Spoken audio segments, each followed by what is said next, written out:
Euzu billahi mineşşeytanirracim. Bismillahirrahmanirrahim. Elhamdülillahi rabbil alamin ve salatu vesselamu ala rasulina Muhammed ve ala alihi ve ashabihi ecmaîn. Amma ba'd. Selamun aleyküm saygılı cemaat-i muslimin. Allahu Teala şu mübarek günümüzü, cuma gününü her birimizge hayırlarga sebep olmasını nasip etsin. İnşallah yapacak ibadetlerimizni, dualarımızı en güzel şekilde kabul ve makbul eylesin inşallah. Bugün Hicri 1445 senesinin Cumazil Evvel ayının 18'idir. Bu ayın sonuna da endi yakınlaşmaya başladık. Elbet geçken vaazlarımızda bizler Peygamberimiz sallallahu aleyhi ve sellem'in hayatından müşriklerle cenk olgan günlerge ya da yıllarga geldik ve birinci uruş hakkında, Bedir gazvesi hakkında aytkan edik. Dedik ki şu Medine şehrine yakın olgan 160 kilometre tahminen Kızıl Deniz yalısına yakın bir şehir çıktı, küçükene bir kasabada. Peygamberimiz sallallahu aleyhi ve sellem ve Müslümanlar asıl da cenk etmek için değildi.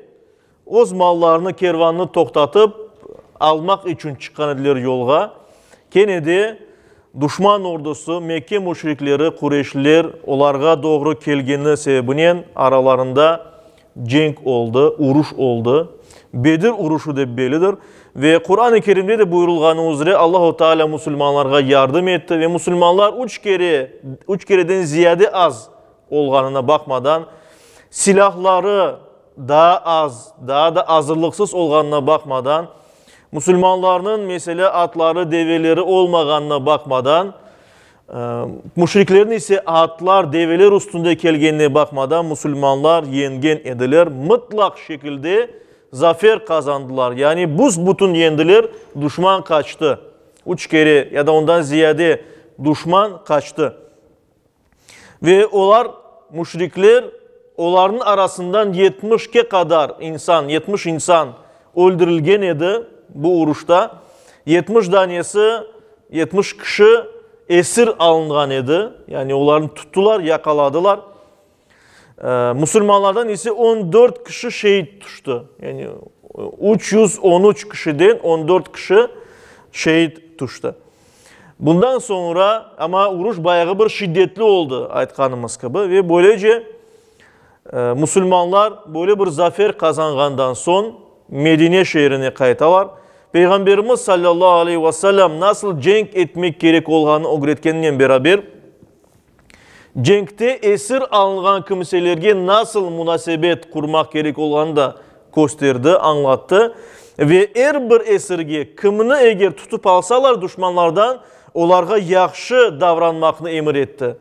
Dinimizge göre cenk olsa bile insanlarını, asker olmayan insanlarını ya da esirlikке düşken insanlarını, kadınlarını, kartlarını, ballarını öldürmege olmay.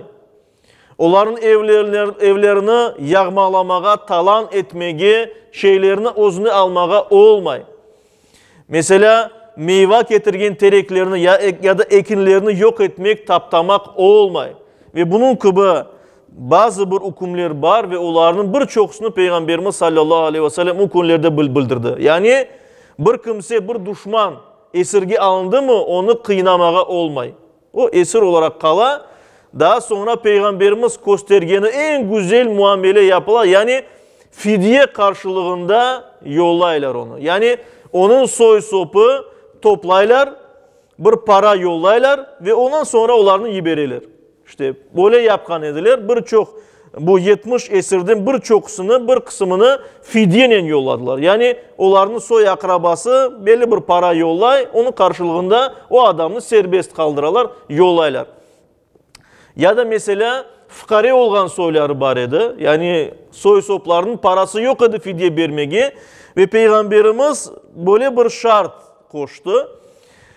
Okumağa, yazmağa bilgen ama parası yok mesela ozunu çıkarmağa esirlikten. Öyle kimseler Müslümanlardan 10 kişini okumağa, yazmağa öğretseler Peygamberimiz onlarını kaldıraydı, yollaydı.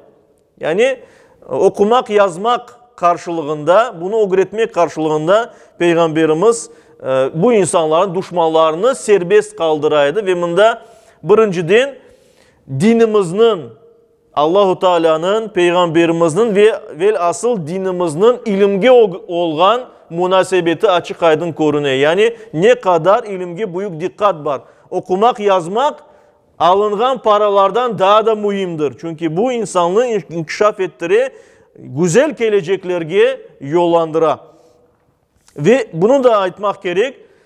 Bu uruşta, Bedir uruşunda Müslümanlar özlerinin kahramanlığını gösterdiler.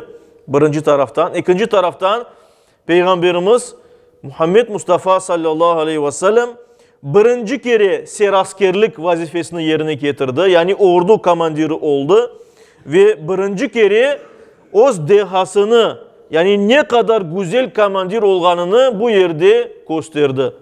Çünkü biz bilgenimiz gibi Peygamberimiz bizge her bir yerden, her bir taraftan misaldir. Hem akay olarak, hem devlet reisi olarak, hem bir er kişi olarak vesaire her taraftan bir ticaret adamı olarak ve ama çok adamlar bunu bilmeyi ya da buna az dikkat çekilir ki Peygamberimiz aslında pek güzel ve istidatlı bir komandir idi. Ordu komandiri. Ve o birinci olarak Bedir'de o böyle kabiliyetlerini gösterdi. Ama daha da ziyadesinin bu kabiliyetler nöbetteki uruşta, Uhud gazvesinde, Uhud dağı yanındaki uruşta belli olacak idi. İşte Mekkeli müşrikler yenilgenden son işte o endi artık darmadağın oldular, kaçtılar Bedir'den ve ondan sonra endi hepsi bu mağlubiyet ile, bu yeniliş ile Mekke şehrine kaytalar. Onlardan evvel bu mağlubiyet işte Müslümanlar onların yengeni hakkında haber onlardan evvel Mekke'ye geldi. Ve endi müşriklerin ordusu kaytkanda Mekke'ye andaki insanların hepsi matem içindeydiler. Hepsi yas tutalar. Büyük keder içinde yürüyorlar. Yani kara urbalar ki böyle ağlayıp herkes böyle yürümeye başladı. Çünkü bunun bir sebebi birinciden yani herkes düşünüyordu ki müşrikler Mekkeliler yenecek. Çünkü onlar 3 kattan ziyade daha üstüneydi. Büyük bir ordu. İkinci taraftan bu uruşta, Bedir uruşunda Peygamberimizin en şiddetli, en yaman düşmanlarının birçoksu öldürüldü. Onların arasında Ebu Cehil öldürüldü. Onların arasında cenk yapılmadan evvel, yani uruştan evvel çıkan Udbe ve onun soyları, oğlu ve kardeşi çıkan idiler. Hepsi öldürülgen idi. Ve hatta bu haber Mekke'ye gelgenden son Peygamberimizin emcesi ama Peygamberimizin en büyük düşmanlardan biri Ebu Leheb de karden öldü. Yani ne için öyle oldu, nasıl öyle oldu deyip yüreği tuttu öldü insan. Yani o kadar kederlendi Peygamberimizin Müslümanların yenmesine. İşte böyle bir vaziyet olganda herkes matem tutan. Nasıl ola bu birkaç tane Müslüman bizlerini yendi. Böyle belli insanlarımızı öldürdü. Ve başladı büyük hazırlık. Daha bir kere cenk olacak. Daha bir kere Müslümanların yok etmek için çıkacakmız deyip bu sefer daha da büyük bir ordunun bu sefer daha da hazır olacakmız. Ve aytkanımız gibi Müslümanların Mekke'de kaldırıp ketkenleri, bütün şeyler, evleri, barkları satıldı. Ticaret kervanının Ebu Sufyan kayıttı. Peygamberimiz onu toktatıp olamadı. O paralar silahlar alındı, atlar alındı. İşte ve büyük bir ordu hazırlandı. Ve Mekke'de olan isteyen istemeyen herkesini bu orduğa demek ki celp ettiler. Bazıları Müslümanların celp etmek istemediler. Onlarını sen korkaksın mı? Çıkmaya korkasın mı? Cenk etmeye korkasın mı? Deyip böyle sözler aytıp demek ki yok ben korkak değilim degenden son mecbur ola orduğa kirmeye ve böylece daha da balaban 3 kere ziyade balaban bir ordu topladılar. Bu ordu içinde 3000'e yakın kişi var idi. 3000'lik ordu toplandı ve hatta bu orduyla beraber Mekke'den birçok müşrik kadınlar da koşuldular onlara. Hususan öldürülgen belli insanların kızları, apayları onlar da koşuldular. Biz de baracakmız, intikamını alacakmız degenediler. Ve bu yerde İşte öldürülgen Utbe'nin kızı Hind, o Ebu Sufyan'ın apayı idi. Ve demek ki Utbe'ni Hazreti Hamza, Allah ondan razı olsun, öldürgenini eşitkenden son onun intikamını almağa istedi. Ve onun için mutlak bu orduya koşulup baracağını ve onu öldüreceğini söz verdi. Ordu başına ise onun akayı Ebu Sufyan getirildi. Müşriklerin ordusunun başına Ebu Sufyan getirildi. O apayı ise bir zenci olgan, neger olgan bir tane kulunu yanına çağırdı. O kul, onun adı Vahşi idi. Vahşi kiyik manasında bilgenimiz gibi. İşte böyle ad verilgen. Zenci bir adam idi, Afrika'dan getirilgen. Ve o pek yaxşı mızrak taşlayken. Mızrak degeni ise kapyo. Kapyo uzaklarga böyle pek isabet etip doğru yerine tuşup böyle atayken. Ve bu kulga o çağırdı, Hind ayttı. Eğer benim için Hamza'nı öldürsen, ben seni azat ederim. Yani sen kul olmayacaksın bundan sonra, azat ederim. Ve hem de sana büyük ölçüde para vereceğim dedi. Ve böylece mükafatlandıracağını ayttı. Ve böyle şekilde hem Hind hem Vahşi bu orduyla beraber demek ki harekete çıktılar. İşte Ebu Sufyan yol başçılığında, seraskerliğinde bu ordu hareket edip Medine tarafına çıkmaya başladı. Ve bu demek ki bir yıl geçmeden olan şeyler. Eğer Bedir cengi, uruşu hicretin 2. senesi olsa, Uhud gazvesi, Uhud cengi, uruşu ise hicretin 3. yılı olup geçti. Ve onlar doğru Medine'ye gelip Uhud dağına kadar geldiler. Uhud denilgen bir dağ var iken Medine yanında ve o yergece geldiler. Peygamberimiz sallallahu aleyhi ve sellem bu ordunun gelmesinde haberi var idi. Çünkü Peygamberimizin emcesi Abbas bazı rivayetlerine göre endi Müslüman olgan idi. Bazıları deyirler ki daha Müslüman olmagan idi. Ama ne de olsa Peygamberimizge mektup yazıp bir elçi yollap haber beri. Haber beri ki sizge karşı büyük bir ordu çıka. Ve onların tahmini sayesinde ayta. Ve Peygamberimiz sallallahu aleyhi ve sellem aman er vakit yapkanı gibi bir kengeş toplay.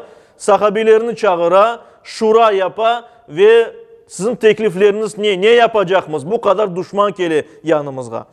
Ve Müslümanlar kararga gelirler ki Medine'de değildi, düşmana doğru çıkmağa ve onlardan meydanda cenk etmeye. Yani biz gizlenmeyecekmiz. Allah bizle beraber, biz korkmayımız, çıkamız, onlardan cenk etemiz dediler Müslümanlar. Ve ona göre de Müslümanlar 1000 kişi olarak yolga çıkalar. 1000 kişi. Yani Kenne'de 3 kere azlar müşriklerge bakkanda. Anlaşılganı kıbı evvel Peygamberimiz sallallahu aleyhi ve sellem Yahudilerinin Medine'de yaşayan ve etrafında yaşayan 3 tane Yahudi kabilesinin bir anlaşma yapkan idi. Bu anlaşmaya göre eğer düşman hücum etse Medine şehrini Yahudiler de Müslümanlarla beraber cenk etmek gerekediler. Ama Müslümanlar Medine'de kalmayıp özleri yolga çıkanları için Yahudiler bunu sebep bilip ayttılar. Eğer düşman bunda gelse biz sizinle beraber cenk eder edik. Ama düşman Medine'ye daha gelmedi. Anda uzaklarda anda biz cenk etmeye çıkmayacakmız dediler. Ve böylece demek ki Müslümanlar özleri, özbaşı olarak çıkalar.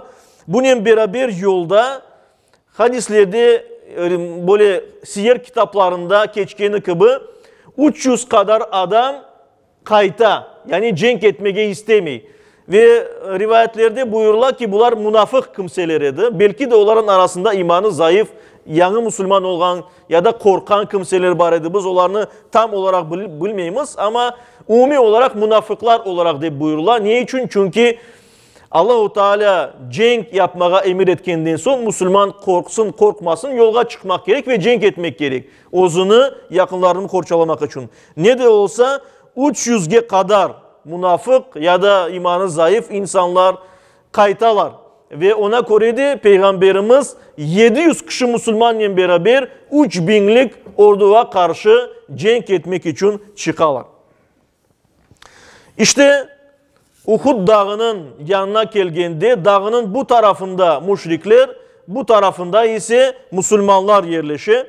Ve bu yerde iki ordu da endi hazırlık etmeye başlıyor. Çünkü cenk böyle meydan muharebesi olacak. Açık yerde cenk edilecek. Bir taraftan da böyle ortada boş bir yer. Ve Peygamberimiz sallallahu aleyhi ve sellem dağının bir eteğini anda o yerden bir vadi, bir dere geçi. Yani insanlar, ordular andan geçmesi mümkün. Ve Peygamberimiz sallallahu aleyhi ve sellem o vadiden, o yoldan düşman gelmesin ve bizim işte yanımızdan ya da arkamızdan vurmasın deyip o yerge 50 tane okçu yerleştiriyor. Ok atmağa güzel becergen 50 tane insan sayılay, başına bir de komandirini koya ve onlara ayta. Düşman kazansa da, yenilse de ne olsa olsun menden emir almağanca yerinizden kıpırdamanız dedi Peygamberimiz sallallahu aleyhi ve sellem. Ve eğer de bu dereden, bu yoldan düşman atlıları, at üstünde düşmanlar gelse, onlara ok atınız, onlarını toktatınız degen edi. Ve bundan sonra ordular hazırlandı ve cenk başladı, uruş başladı. Müslümanlar pek büyük kahramanlıklar gösterdi. 3000'e karşı 700 kişi olsalar da Peygamberimizin kullanğanı taktikalarının, Peygamberimizin bergen böyle kararlılıkla Allah-u Teala bergen yardımının Müslümanlar yenmeye başladı. Ve düşman ordusu kaçmaya başladı. Dağılıp kaçıp başladılar ve Müslümanlar düşündüler ki biz endi yendik. Düşman kaçıp başlagandan son Müslümanlar düşündü ki biz endi yendik. Düşmanın böyle ardından kovalamak gerekmeyi ve demek ki düşman endi olgan her şeyini kaldırıp hayvanlarını, mallarını, aşaytlarını, şeylerini kaldırıp kaçmaya başladılar. Ve Müslümanlar da endi bu ganimetini özümüzge alacakmız deyip düşmanın peşinden ketmek yerine, kovalamak yerine başladılar o yerde olgan şeylerini almağa özlerini. Yani baymak ya da çok mal olmak niyetinin, dünya hırsının kıskacası yani dünyalıkka aldanıp böyle yapmaya başladılar. Ve dağ tepesinde torgan Peygamberimiz yerleştirgen okçular da biz endi yendik, ne mında oturacakmız deyip biz de barayık, nasibimizni alayık. Bir de bir şeyler özümüzge alayık, bizge de bazı şeyler tuşsun dediler ve tuştular kettiler, çok sık etti. Onların üstünde olgan bazı birkaç insan, onların komandirleri ya Peygamberimiz aytdı da ne olsa olsun mında olmak gerekmiz deyip. Aytsalar da onlar dinlemediler, kettiler. Demek ki biz de bir şeyler özümüzge alacakmız, ganimet kazanacakmız deyip kettiler. Ve şu arada ne ola? Birinciden müşriklerin arasında cenk etmeye tecrübeli olan komandirler var idi. Ebu Cehil de onlardan idi ve onların arasında daha sonra Müslüman olup asıl da yenilmeyen bir komandir var idi. Halid bin Velid adında. O vakit daha Müslüman değil idi. Ve Ebu Sufyan onu atlı birliğinin üstüne koydu ve rezervde demek atlılar var idi. Ve onlar demek ki kordular ki okçular andan geçmeye cesaret et almadılar. Çünkü onlarını öldürecekler okçular. Ama daha sonra bir baksalar okçulardan bir kimse kalmadı. 2-3 adamdan gayrı. Haydi bu fırsat mı bu fırsat? Oturunuz atlarga ucum etemiz Müslümanlarga dediler. Ve aman Müslümanlar endi çekildiler, oge kettiler. Anda özlerini bir şeyler alalar. Demek safları dağıldı. Bazılarında bu yerde bir şey ala, bazıları bu yerde bir şeyler ala ve düşman aman arkasından onlarını ura. Bundan sonra kaçıp ketiyatkan müşrikler apayları, kızları olgan yerlerine kadar geldiler ve apayları, kızları pek açıklanıp onlarını utandırmaya başladılar. Siz akaylarsız mı, kayda kaçasınız siz, bizni kaldırıp getesiniz mi siz deyip aytmaya başladılar. Ve ondan sonra müşrikler, kaçayatkan müşrikler utandılar, aylandılar ve yine cenk etmeye başladılar. Ve Müslümanlar böylece iki kuvvet arasında kaldı. Bir taraftan bunlar kaytıp cenk etmeye başladı. Bir taraftan arkadan atlı Müslümanlara karşı atlı müşrikler geldi. Düşman iki taraftan da basmaya başladı. Müslümanların safları ise dağıldı. Onlar yani bir safnen değil, bir monolit gibi değil, ayrı ayrı gruppalarla böyle dağılıp böyle oldular. Ve ona göre de Müslümanların anlayacağınız gibi alı pek muşkul oldu. Bu yerde elbette büyük Müslümanların kurtarmak için büyük rol Peygamberimiz Muhammed Mustafa sallallahu aleyhi ve sellem'in oldu. Peygamberimiz yanında birkaç sahabe kaldı. Kalganları yani bu dağılıp gitti ve aynı şu vakitte bir yarış başladı. Müşrikler çapa edilir, Muhammed peygamberini öldürmek, Muhammed'ini öldürecek miyiz deyip, onların yigitleri vesaireler ben öldüreceğim deyip peygamberimizge karşı çapa edilir. Kim peygamberimizin yanında olsa onlar çapa edilir peygamberimizin korçalamağa. İşte böyle cenk şiddetleşkende, yani böyle pek heyecanlı, ağır vakitler, dakikalar yaşandı. Onların nasıl olup geçtiğini ve cenk nasıl bitkenini biz inşallah gelecek vaazlarımızda anlatırız. Allah-u Teala her birimizge böyle Peygamberimizin hayatından ibretler almak, Peygamberimiz gibi yaşamağa nasip eylesin. Amin.